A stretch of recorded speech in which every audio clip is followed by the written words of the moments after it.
Buenos días para todos, Dios los bendiga, feliz año a los que no nos hemos visto hace tanto tiempo. Llegamos hoy al capítulo 6 del libro de Isaías, uno de los capítulos más hermosos, personales, que nos habla acerca de ese llamado, de esa visión, de lo que Isaías vio y que le correspondía a él. Fue una manifestación sobrenatural de Dios dada a Isaías para que Isaías supiese quién lo está llamando. Y es algo maravilloso que nosotros debemos saber: quién es nuestro Dios, a quién servimos, a quién seguimos, cómo es Él. Porque muchas veces hablamos mucho de Dios, pero nuestro conocimiento de Dios a veces es equivocado. Entonces hoy vamos a estudiar este precioso capítulo, un capítulo maravilloso que nos habla acerca de lo que vio Isaías, de lo que sintió Isaías, del llamamiento al ministerio que Dios le dio al profeta Isaías. Entonces vamos a orar. Maravilloso Padre, te damos gracias por este día maravilloso, Señor, que lo embellece tu preciosa presencia en medio de nosotros, Señor. Ven, Señor, a nuestra vida, ven a nuestro corazón, ven y danos sabiduría, entendimiento y revelación en el conocimiento de tu preciosa verdad. Ayúdanos a comprender, Señor, cuáles son tus pensamientos, cuáles son las cosas que a ti te agradan. ¿Qué es lo que sobre la faz de la tierra más anhelas tú, Señor? Porque somos tus siervos y como siervos del Rey es importante que sepamos qué es aquello que el Rey desea. Te pedimos, amado Señor, que nos ayudes a entender, Padre Celestial, que así como enviaste al mundo a tu Hijo, Señor, para salvar las almas de los hombres, así lo que más amas, Señor, son las almas de los hombres. Que nos convirtamos en nuestros malos caminos, que busquemos, Señor, en ti la salvación y la gracia, Señor. Que realmente, Señor, tengamos un verdadero y genuino arrepentimiento. Colocamos en tus manos nuestra vida, este comienzo de año nuevo, precioso Dios, este año, Señor, que por todas partes se ve oscuro, turbio y malo, Señor. Guerras, rumores de guerras, crisis económicas, y quizás esto es apenas parte de los grandes problemas que tenemos, Señor. Pero la solución eres tú, Señor.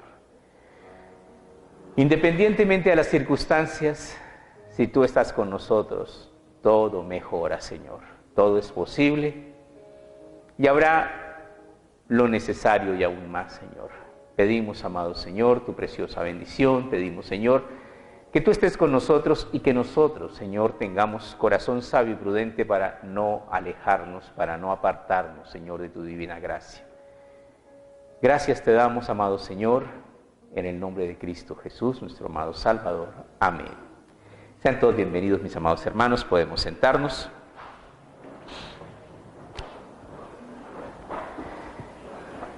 Capítulo 6 del libro de Isaías, versículo 1 dice: en el año en que murió el rey Usías, vi yo al Señor sentado sobre un trono alto y sublime, y sus faldas llenaban el templo.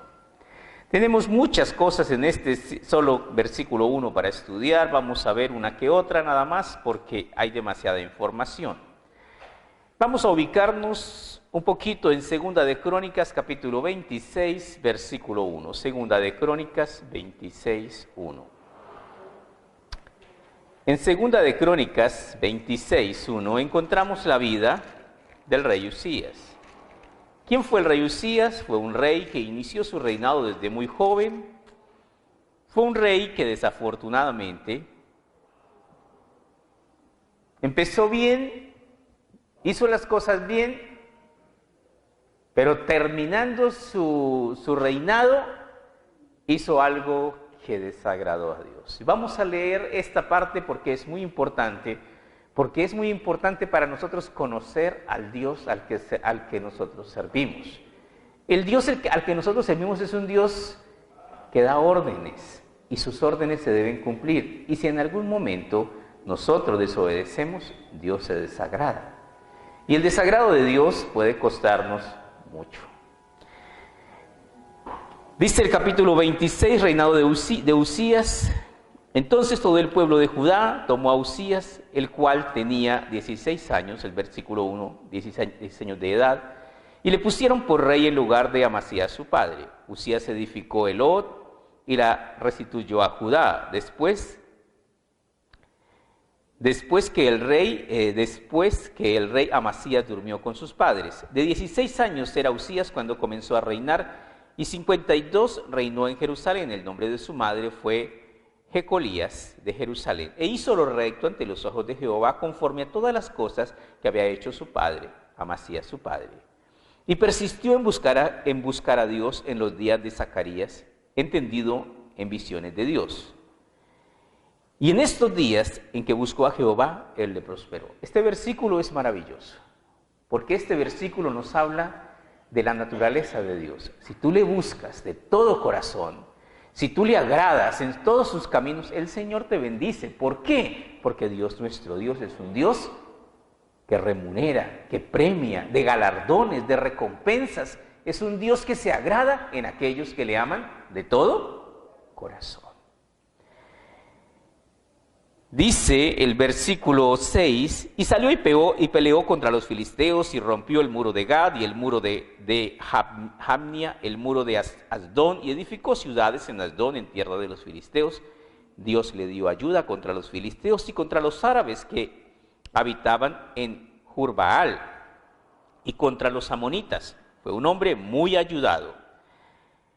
Y dieron los amonitas presentes a Usías, y se divulgó su fama hasta la frontera de Egipto, porque se había hecho altamente poderoso. ¿Por qué se había hecho tan poderoso? Porque Dios lo ayudaba. Edificó también Usías torres en Jerusalén, junto a la puerta del ángulo y junto a la puerta del valle y junto a las esquinas, y las fortaleció. Asimismo edificó torres en el desierto, abrió muchas cisternas y los hoyos para sacar agua, porque tuvo muchos ganados, así en Cefela como en las vegas y viñas y labranzas, así en los montes como en los llanos fértiles, porque era amigo de la agricultura. Tuvo también Usías un ejército de guerreros, los cuales salían a la guerra en divisiones de acuerdo con la lista hecha por mano de Jehiel, escriba, y de Maasías, gobernador, y de Ananías, uno de los jefes del rey. Todo el número de los jefes de familia, varones valientes y esforzados, eran 2700. Y bajo el mando de estos estaba el ejército de guerra de 307.500 guerreros poderosos, fuertes, para ayudar al rey contra sus enemigos. Y Usías preparó para todo su ejército escudos, lanzas, yelmos, coseletes, arcos, hondas para tirar piedras, e hizo en Jerusalén máquinas inventadas por ingenieros para que estuviesen en las torres, en los baluartes, para arrojar saetas y grandes piedras, y su fama se extendió lejos porque fue ayudado maravillosamente hasta hacerse poderoso. Todo esto va muy bien. Mas cuando ya era fuerte, su corazón se enalteció para su ruina, porque se rebeló contra Jehová su Dios, entrando en el templo de Dios para quemar incienso en el altar del incienso. Aquí hay el pecado de la soberbia, el pecado de la altivez y de la arrogancia, porque Usías era ayudado por Dios, sí, pero Dios no apoya, ¿qué? Errores. La Biblia es un libro para estudiar y obedecer, no para innovar, no para cambiar. Lo que está escrito, escrito está. Entonces Usías dijo: yo soy el rey, yo soy el duro, aquí mire, es que a mí me conocen hasta en la Conchinchina, y todo eso era cierto. ¿Y por qué? Porque es que de dónde acá que yo, el super yo, no puedo quemar incienso. ¿Quién dijo eso? La respuesta era ¿qué? Dios. No. Pero es que mi palabra se cumple aquí. Bueno, con Dios no se debe contender, y el que contiende con Dios pierde. Mas cuando ya era fuerte, su corazón se enalteció para su ruina, porque se rebeló contra Jehová su Dios, entrando en el templo de Jehová para quemar incienso en el altar del incienso. Y entró tras él el sacerdote Azarías, y con él 80 sacerdotes de Jehová, varones valientes. ¿Por qué varones valientes? Porque arriesgaron su vida. ¿Por qué? Porque la soberbia del rey era tanta que si se le ponían en contra los mandaba, y los sacerdotes se le pusieron en contra. Y se pusieron contra el rey Usías y le dijeron: no te corresponde a ti, oh Usías, el quemar incienso a Jehová, sino a los sacerdotes hijos de Aarón, que son consagrados para quemarlo. ¿Y qué diría Usías? Semejante trabajo, pues, semejante difícil, semejante complique, pues, quemar incienso. Dios es un Dios ¿de qué? De orden. No tiene nada que ver lo que uno piense, es lo que Dios mandó. Y así se debe hacer. Entonces seguimos y nos sigue diciendo acá. Dice que son consagrados para quemarlos. Sal del santuario, porque has prevaricado, y no te será para gloria delante de Dios. ¿Qué le dice? Ha prevaricado. Ahora acusan al rey de prevaricar y entonces empeora la situación, porque tras de que estaba soberbio, ahora va a estar peor. Entonces Usías, teniendo en la mano el incensario para ofrecer el incienso. ¿Usted se imagina la expresión de Usías con el incensario? ¿Qué quería hacer con el incensario? Yo creo que con eso quería acabar con cada sacerdote a punta de incensariazos. Se llenó de ira y en su ira contra los sacerdotes la lepra le brotó en la frente. ¿Qué pasó? Lo tocó Dios, lo castigó Dios. Lepra en la frente. Su frente se le volvió leprosa. Delante de los sacerdotes en la casa de Jehová junto al altar del incienso, y le miró el sumo sacerdote Azarías y todos los sacerdotes, y aquí la lepra estaba en su frente y le hicieron salir apresuradamente de aquel lugar, y él también se dio prisa a salir. ¿Qué se dio cuenta ahí mismo? Dios me hirió, Dios lo hirió. Pero luego no era el que ayudaba, luego no era su consentido, luego no salía con él. Sí, pero el que ayudaba y el consentido está en abierta rebelión y desobediencia contra Dios. Por eso tenemos que aprender a andar pianito. ¿Por qué? Porque nuestro Dios es fuego consumidor. Con Dios no se debe jugar. El rey Usías tenía quizás una muy buena intención. Él quería quemar incienso. Pero el camino al infierno está lleno de personas con buenas intenciones. No son las buenas intenciones, sino es la obediencia a la palabra de Dios. Y le miró el sumo sacerdote Azarías y todos los sacerdotes, y aquí la lepra estaba en su frente, y le hicieron salir apresuradamente de aquel lugar, y él también se dio prisa para salir porque Jehová lo había herido. Así el rey Usías fue leproso hasta el día de su muerte. ¿Qué pasó? Fue leproso hasta el día de su muerte. Existen castigos que Dios nos da y que en su autoridad puede que no nos quite. Acuérdense que el apóstol Pablo dice: y me ha sido dado un aguijón, un mensajero de Satanás que me abofetee. Y Pablo fue enfermo toda su vida. Y el Señor dice: de lo cual le he pedido al Señor 3 veces que lo quite de mí. Y el Señor le respondió que no. ¿Qué le dijo Dios? Bástate mi gracia, porque mi poder se perfecciona en la debilidad. Así el rey Usías fue leproso hasta el día de su muerte, y habitó leproso en una casa apartada, por lo cual fue excluido de la casa de Jehová, y Jotán su hijo tuvo a cargo la casa real, gobernando al pueblo de la tierra. ¿Qué tenemos acá? Es peligroso no conocer a Dios. ¿Qué tenemos acá? Usías no conocía verdaderamente ¿a quién? A Dios. Temer al Señor. El principio de la sabiduría, Proverbios 1:7 nos dice que el principio de la sabiduría es el temor al Señor. Nuestro Dios es amorosamente maravilloso, pero nuestro Dios es fuego consumidor. Entonces volvemos a nuestro estudio en Isaías. Dice: en el año en que murió el rey Usías, versículo 1, yo vi al Señor sentado sobre un trono alto y sublime, y sus faldas llenaban el templo. Aquí hay otro problema más. Muchos maestros de la Biblia dicen faldas, esa es una prenda de las mujeres, ¿cierto? Y las mujeres no deben usar pantalón. Lea la Biblia, ¿qué dice ahí? ¿Qué dice? ¿Quién usa faldas en el cielo? Dios. Y cuando Dios vistió a Adán y Eva, a ambos les puso faldas. ¿Sí se acuerdan? A ambos les puso faldas. ¿Qué les hizo? Túnicas de pieles. No, pero es que los pantalones son la prenda del hombre. ¿Quién dijo? Lea e instrúyase, porque este es el libro que manda sobre la fe de nosotros, los cristianos. Entonces ahora sí, pastor, me dejó más confundido. No me confunda, déjele las cosas a Dios. Entonces, aquí nos dice muy claramente,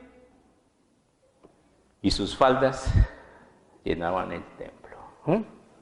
No, pues es que eso es pecado, que las mujeres usen pantalón, porque el pecado no está ni en los pantalones, ni en las faldas, está en el corazón de nosotros. Entonces tenemos otra cosa, el templo de Dios. Sabemos nosotros que Salomón hizo un templo, que en el cielo hay un templo, pero sabemos nosotros que hay otro templo. ¿Cuál es? Ya no moraré más en templo hecho de manos de los hombres, sino que me haré morada en ellos. ¿En dónde está el templo actual de Dios? En nuestro corazón. Entonces tenemos tantas cosas acá para estudiar. Versículo 2, por encima de él había serafines, cada uno tenía 6 alas, con 2 cubrían sus rostros, con 2 cubrían sus pies, con 2 volaban. ¿Qué es esto? Los serafines, esos ángeles de fuego, ángeles especiales, porque en la jerarquía de los ángeles, los serafines son los encargados de alabar la Trinidad de Dios. ¿Qué dicen los serafines? Los serafines dicen, ¿qué? Santo, santo, santo. Santo Padre, Santo Hijo, ¿y qué más? Y Santo Espíritu Santo. Porque nuestro Dios es uno, pero es 3. Tenemos entonces los serafines, tenemos que hay una jerarquía angelical, y esta jerarquía angelical muchos la hacen una serie de divisiones, ojo, que no están en la Biblia. ¿Qué divisiones bíblicas de los ángeles hay? Serafines, querubines, arcángeles y ángeles. Pero si usted entra a buscar información por las redes, usted va a encontrar que hay otra cantidad de ángeles. ¿De dónde sale esa información? Es extra bíblica. La información bíblica es esta. ¿Qué tenemos acerca de los serafines? Lo que encontramos acá, que tienen 6 alas, que con 2 cubren sus rostros. ¿Por qué cubren sus rostros? Si ellos son santos. Por la gloria tan impresionante que expele. ¿Quién? Dios, nuestro Dios. Con 2 cubren sus rostros, nos dice, con sus rostros, con 2 cubren sus pies, y con 2 volaban. Y el uno al otro daba voces diciendo, Santo, Santo, Santo Jehová de los ejércitos, toda la tierra está llena de su gloria. Maravillosamente ellos saben que todo lo que hay testifica que hay un Dios, una mente creadora. Salmo 19, versículos del 1 al 6, libro de los Salmos, capítulo 19, versículos del 1 al 6, dice el Salmo 19, los cielos cuentan la gloria de Dios y el firmamento anuncia la obra de sus manos. ¿Qué quiere decir eso? Todo está hecho por una mente inteligente que lo diseñó todo en una perfección maravillosa.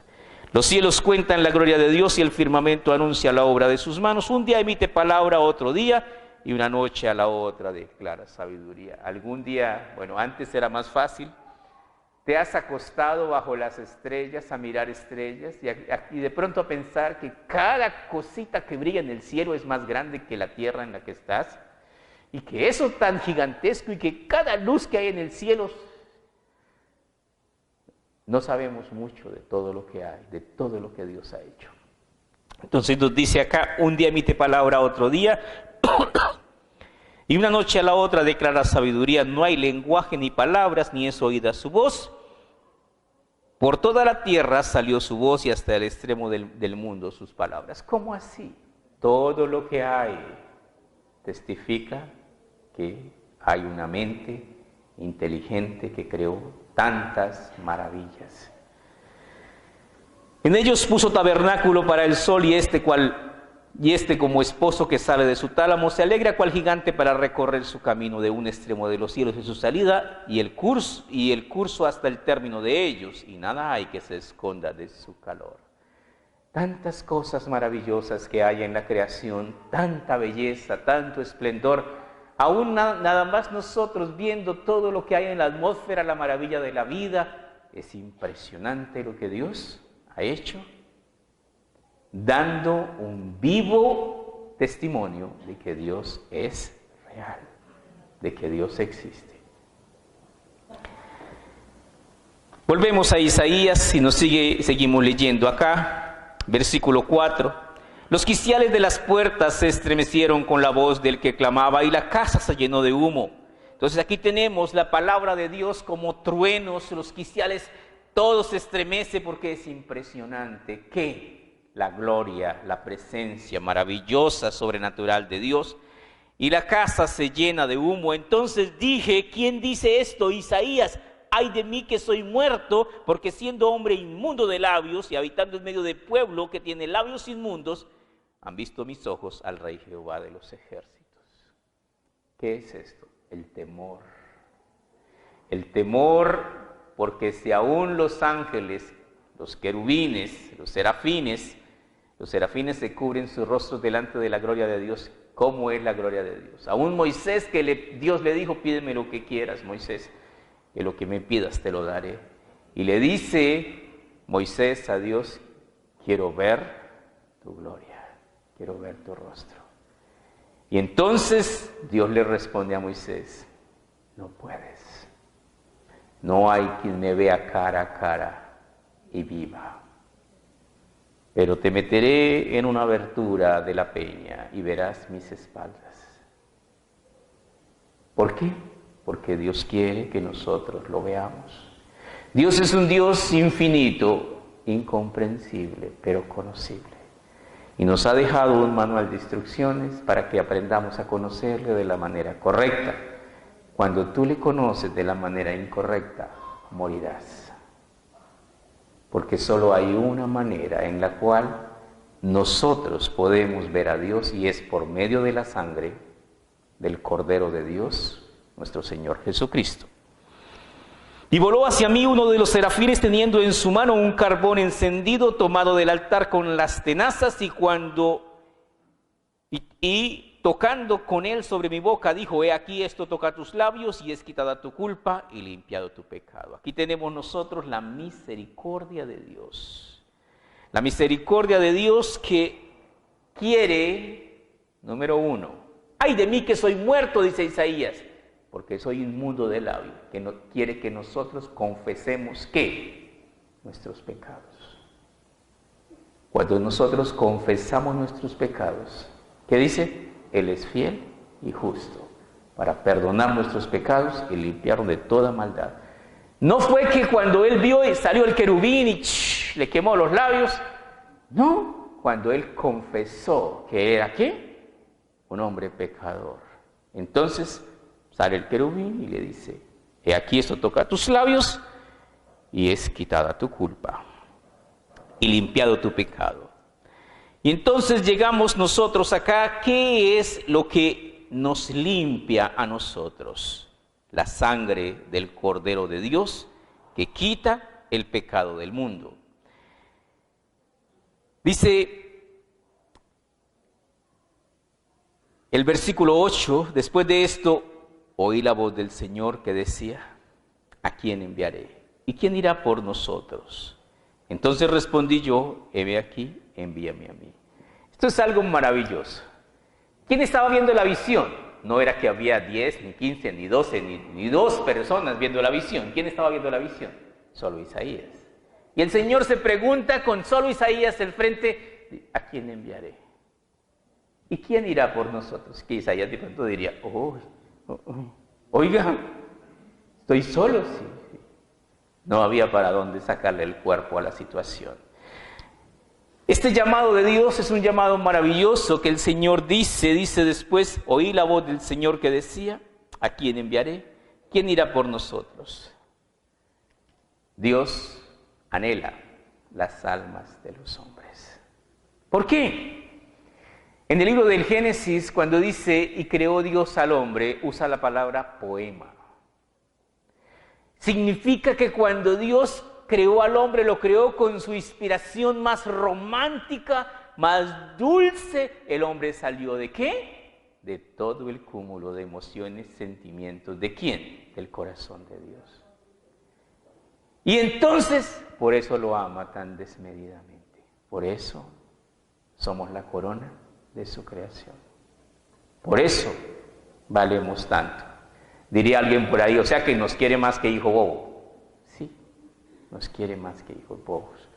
Por eso entregó a su único hijo, por eso nos dice cada día, confiesa tus pecados y serás perdonado, obedece y serás premiado, sígueme y heredarás, ¿qué? Todo. No hay cosa que Dios no nos haya querido dar que no nos ha dado. Después de esto oí la voz del Señor que decía, ¿quién enviaré? ¿Quién irá por nosotros? Entonces respondí yo, heme aquí, envíame a mí. Es maravilloso que nosotros escuchemos la voz de Dios y respondamos al llamado de Dios. Hoy día tenemos el llamado de Dios en la palabra de Dios. Vamos al libro de Mateo, capítulo 28. Y en Mateo 28 encontramos la gran comisión y nos dice aquí en Mateo 28,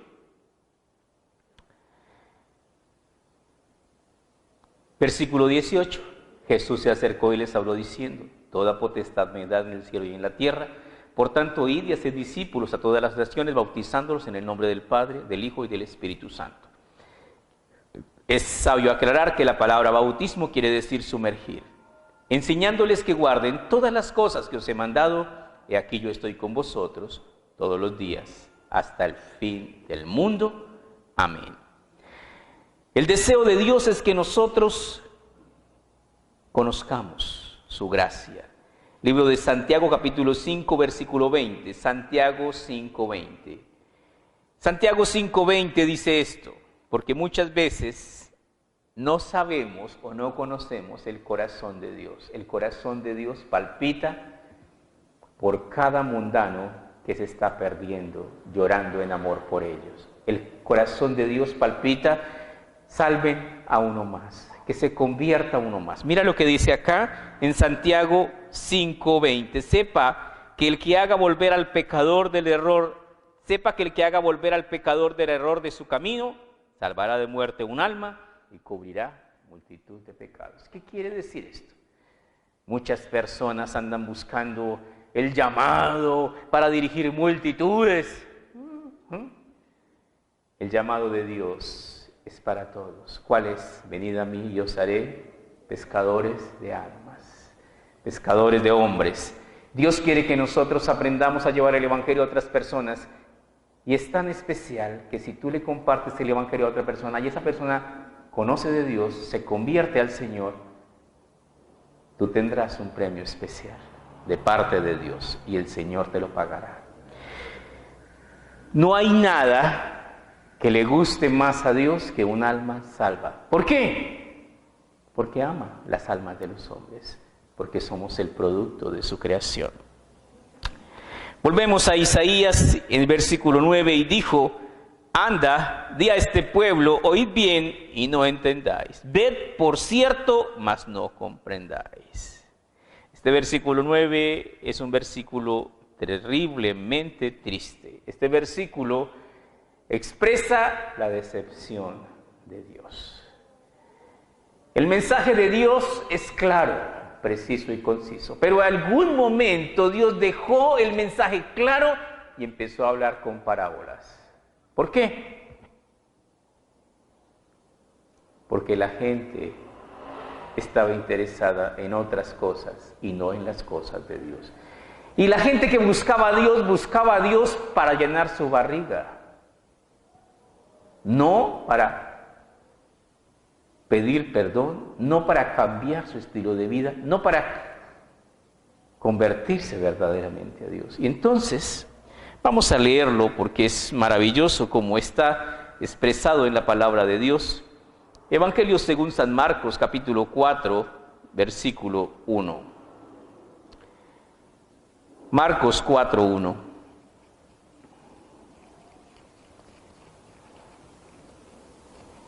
En el Evangelio según San Marcos, en el capítulo 4, leemos lo siguiente. Otra vez comenzó Jesús a enseñar junto al mar y se reunió alrededor de él mucha gente, tanto que entrando en la barca se sentó en el mar y toda la gente estaba en tierra junto al mar y les enseñaba por parábolas muchas cosas, y les decía en su doctrina: he aquí el sembrador salió a sembrar.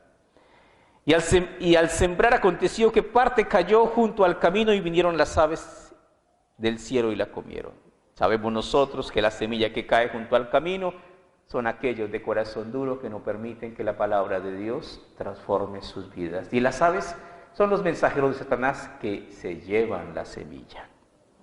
Otra parte cayó en pedregales donde no tenía mucha tierra y brotó pronto porque no tenía profundidad de la tierra. Pero salido el sol se quemó porque no tenía raíz, se secó. ¿Qué quiere decir esto?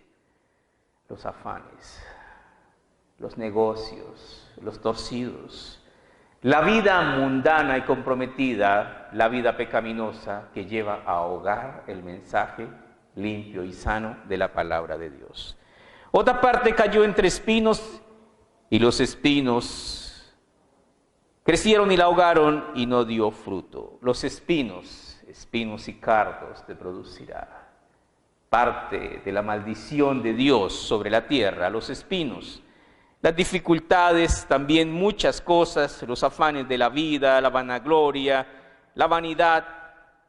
Pero otra parte cayó en buena tierra y dio fruto, pues brotó y creció y produjo a 30, a 70, a 100 por uno. Entonces les dijo: el que tiene oídos para oír, oiga. Y aquí viene lo importante. Cuando estuvo solo, los que estaban cerca con él, con los 12 le preguntaron sobre la parábola y les dijo: a vosotros es dado saber el misterio del reino de Dios, mas a los que están fuera, por parábolas todas las cosas, para que viendo vean y no perciban, y oyendo oigan y no entiendan, para que no se conviertan y les sean perdonados sus pecados. ¿Qué quiere decir eso? Dios habla diferente a diferentes corazones. Si tu corazón es noble, sensible, tierno, ¿qué es lo que Dios no rechaza? Un corazón contrito y humillado. Dios te hablará y te traerá con lazos de amor. Pero si tienes el corazón de un toro cerrero, Dios te traerá con rejos, ¿no?, y con cuerdas fuertes. Entonces Dios quiere que nosotros tengamos corazón dócil ante su palabra y aprendamos de la manera del consejo. Entonces nos dice: anda y di a este pueblo, oíd bien y no entendéis, ved por cierto, mas no comprendéis, engrosa el corazón de este pueblo y agrava sus oídos y ciega sus ojos, para que no vean con sus ojos, ni oigan con sus oídos, ni su corazón entienda, ni se convierta y haya para él sanidad. ¿Qué quiere decir todo eso? Quiere decir que hay muchos cristianos que viven en pecado pensando que el que peca y reza, empata. Que viven en pecado diciendo: Dios no ve, Dios no le importa, Dios no me lo va a cobrar, porque es que Dios es amor y misericordia. ¿Y qué dice Dios? De ninguna manera te dejaré sin castigo. El que la hace, la paga. Yo dije: ¿hasta cuándo, Señor? Y respondió él: hasta que las ciudades estén asoladas y sin morador, y no haya hombre en las casas, y la tierra esté hecha un desierto. ¿Qué quiere decir esto? Hasta que llegue el juicio, hasta que el castigo venga y se desarrolle como se tiene que desarrollar. Hasta que Jehová haya echado lejos a los hombres y multiplicado los lugares abandonados en medio de la tierra. Y si quedare en medio de ella, la 10ª parte, esta volverá a ser destruida. Pero como el roble y la encina, que al ser cortados aún queda el tronco, así será el tronco y la simiente santa. ¿Qué está diciendo? Va a quedar un pequeño remanente de misericordia. Unos pocos se salvarán. Terminamos en el libro de Zacarías capítulo 13, el libro de Zacarías capítulo 13. Zacarías capítulo 13. Zacarías está en el Antiguo Testamento, está antes de Malaquías. Zacarías 13, versículos 8 y 9.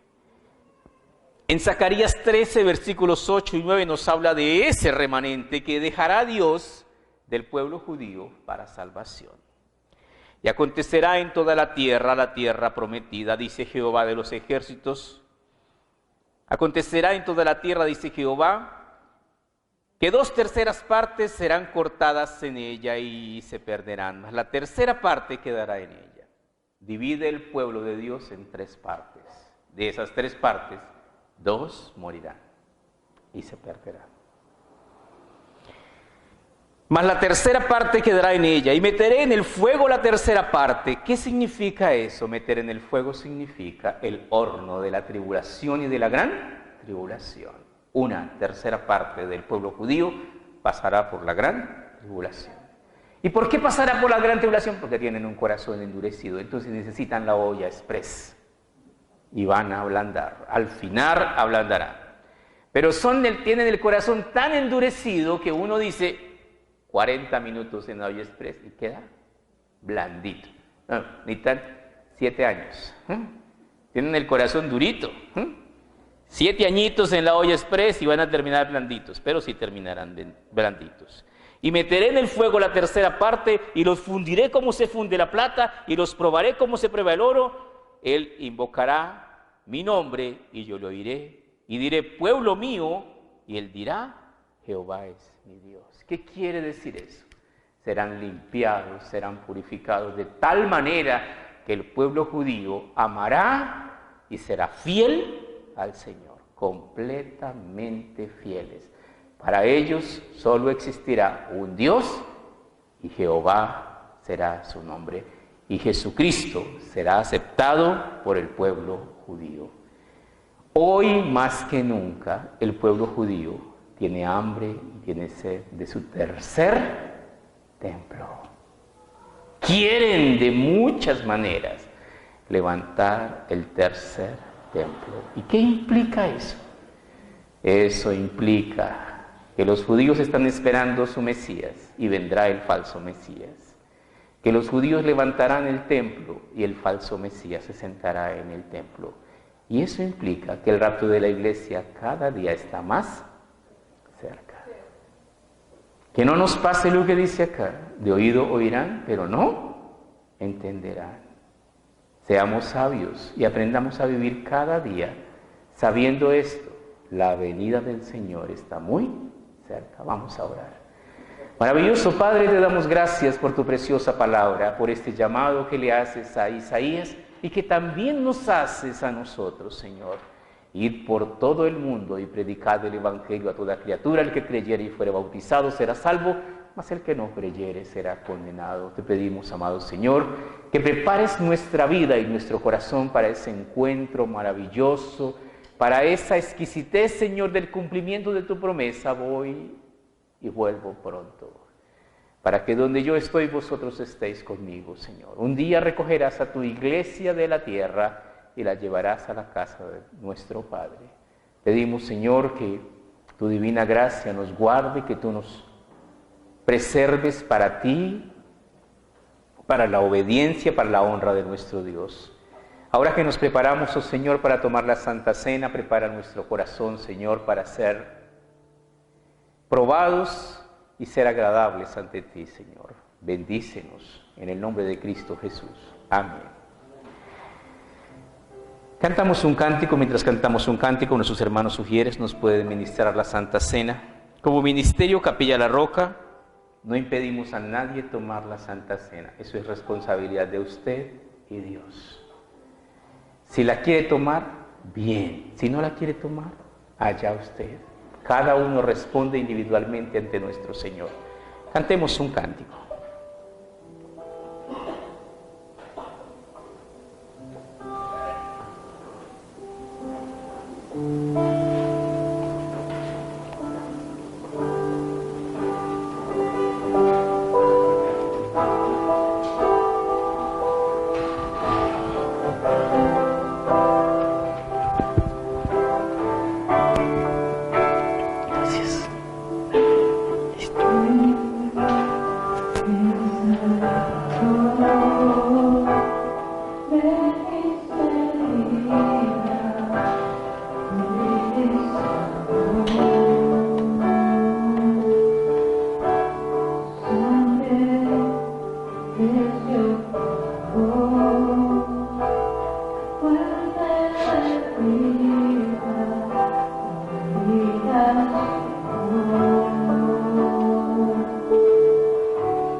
Puestos de pie, mis amados hermanos.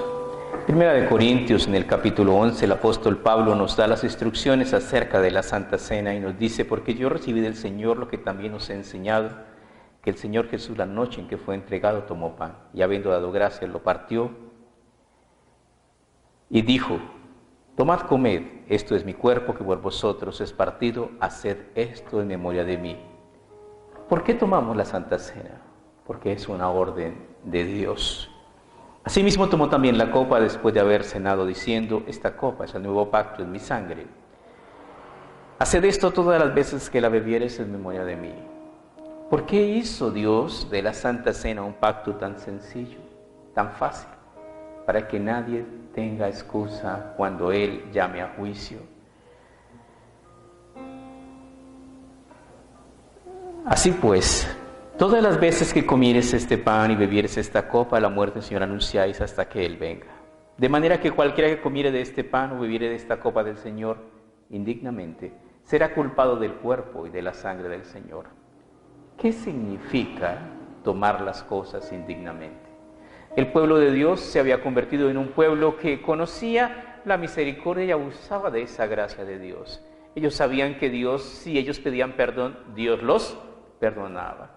Y se habían convertido en personas que cuando veían el castigo, como el muchachito: no me pegue, perdón, perdón, perdón. Pero ese perdón era de labios, no de corazón. Por eso Dios les dice: ya no quiero más su falso arrepentimiento. Por eso Dios les envía el castigo. Dice en el versículo 28: por tanto, pruébese cada uno a sí mismo y coma así del pan y beba de la copa. Porque el que come y bebe indignamente, sin discernir el cuerpo del Señor, juicio come y bebe para sí. Por lo cual hay muchos enfermos y debilitados entre vosotros, y muchos han muerto. Si pues nos examinásemos a nosotros mismos, no seríamos juzgados. ¿Qué es lo que Dios quiere? Que seamos francos con el Señor, que seamos sinceros con Dios, que abramos en verdad nuestro corazón ante el Señor y confesemos nuestros pecados, y Él nos perdona. Efectivamente, si nosotros pedimos perdón, pero la palabra perdón significa cambiar el rumbo. Si yo pido perdón, el resultado debe ser un cambio de vida.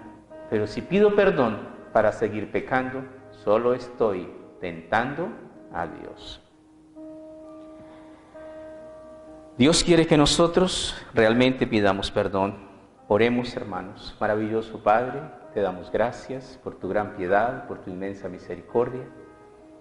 Delante de ti venimos, amado Señor, conociendo el Dios tan maravilloso, tan bueno, amoroso, misericordioso que eres tú, Señor. Y venimos, Señor, a pedirte perdón por nuestros pecados, a rogarte, Señor, que cambies nuestra mente, nuestro corazón, que nos des una nueva mente y un nuevo corazón, un corazón que se deleite en la santidad, que se deleite en la obediencia, que guste del don de la salvación y de la gracia que tú le ofreces, Señor.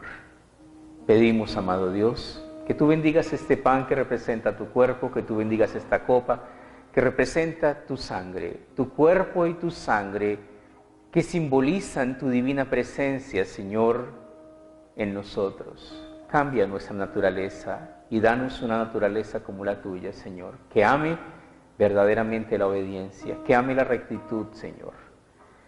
En ti, Señor, queremos depositar nuestra confianza y nuestra fe. En ti, Señor, colocamos nuestra vida, Señor. Pedimos tu bendición, bendecimos el pan y la copa que tomamos, dándote gracias por el sacrificio precioso de tu Hijo, por la sangre preciosa del Cordero de Dios que quita, que borra nuestros pecados, por el cuerpo de nuestro Señor que recibió golpes y martirio e injurias, Señor, soportándolo todo para que nosotros, por medio de Él, tengamos vida.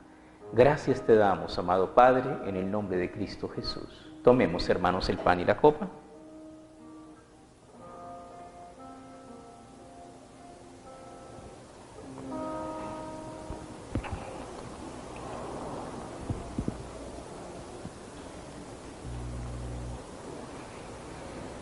Quiero cerrar nuestro estudio en Hebreos 4, versículo 14.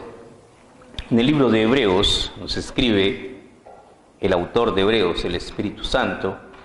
Hebreos 4:14 dice: por tanto, teniendo un gran sumo sacerdote que traspasó los cielos, Jesús, el Hijo de Dios, retengamos nuestra profesión.